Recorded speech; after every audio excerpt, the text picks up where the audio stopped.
पतझड़ का मौसम बस शुरू ही हुआ था कि हर शाम अपने साथ एक हल्के से हवा के झोंके को लाती और कई सारे पत्तों को पेड़ों से अलग करती। और इसी पतझड़ के मौसम से जुड़ी हुई है मेरी आज की ये कहानी, द लास्ट लीफ। प्रिया और अमन की शादी को आज 1 साल पूरा हुआ था। इन दोनों का इस दुनिया में एक दूसरे के अलावा और कोई भी नहीं था। वो रात का समय था। दोनों अपने अपने दफ्तरों से काम खत्म कर डिनर करने बैठे थे और उन दोनों के बीच हल्की सी हंसी मजाक चल रही थी। और उसी हंसी मजाक में अमन के मुंह से निकल गया कि अगर मुझे कुछ हो गया तो तुम क्या करूँगी? हाँ, ये बात भले ही हंसी मजाक में थी, लेकिन ये बात सुनकर प्रिया की आंखों में आंसू आ गए और उसने अपनी नम आंखों से कहा कि मैं तुम्हें खोने के बारे में कभी सपने में भी सोच नहीं सकती। आज के बाद ऐसा कभी मत कहना। ये सुनकर अमन से रहा नहीं गया और उसने प्रिया के आंसू पूछे और उसे अपने गले से लगा लिया। इन दोनों की जिंदगी में सब कुछ अच्छा चल ही रहा था, पर अगली सुबह जब अमन अपने दफ्तर में था तब उसे प्रिया के ऑफिस से एक कॉल आया। उसने जैसे ही कॉल उठाया तो सामने से आवाज़ आई कि प्रिया का एक्सीडेंट हो गया है, आप जल्द से जल्द गवर्नमेंट हॉस्पिटल पहुंचिए। ये सुन के तो मानो उसके पैरों के नीचे से ज़मीन ही खिसक गई। अमन अपना सारा काम छोड़कर जल्द से जल्द हॉस्पिटल पहुंचा तो वहां डॉक्टर ने उसे बताया कि प्रिया के ब्रेन में चोट लगी है, जिसकी वजह से वो होश में तो है, पर कब क्या हो जाए ये बता नहीं सकते। तो आप जितना हो सके उसे खुश रखिए। डॉक्टर की ये बातें सुनकर अमन की आंखें भर आई, पर उसने अपने आप को संभालते हुए प्रिया को हॉस्पिटल से घर ला लिया।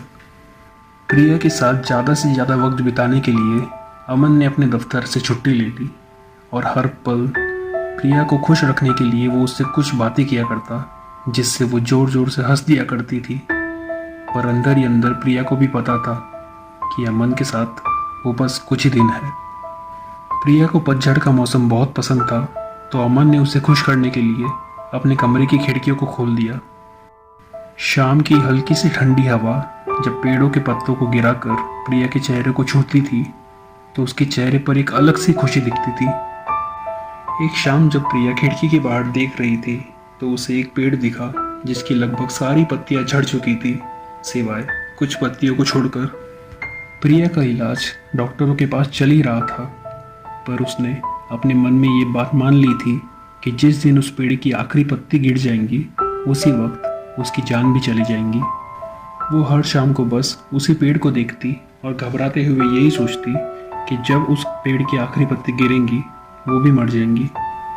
डॉक्टर ने अमन को बताया कि रिपोर्ट्स में कोई भी सुधार नहीं हुई है और ऐसा लगता है कि मानो प्रिया ने जैसे जीने की इच्छा ही छोड़ दी है। उस रात डॉक्टर की बातों की वजह से अमन को नींद नहीं आ रही थी और उसी वक्त प्रिया नींद में बोलती है कि अभी आखिरी पत्ती नहीं गिरी है, जब तक वो नहीं गिरेंगी मैं तुम्हें छोड़कर नहीं जाने वाली। तभी उसने प्रिया की इस बात को सुनकर तुरंत खिड़की के पास पहुंचा और देखा कि उस सूखे हुए पेड़ पर सिर्फ एक ही पत्ती बची हुई है। तब उसे समझ में आया कि प्रिया ने मान लिया है कि उसकी जान उस पत्ती में अटकी हुई है। तभी अमन ने एक नकली पत्ती बनाकर उस पेड़ पर उसी रात को चिपका दिया, जो अब हवा से भी नहीं गिर सकती थी।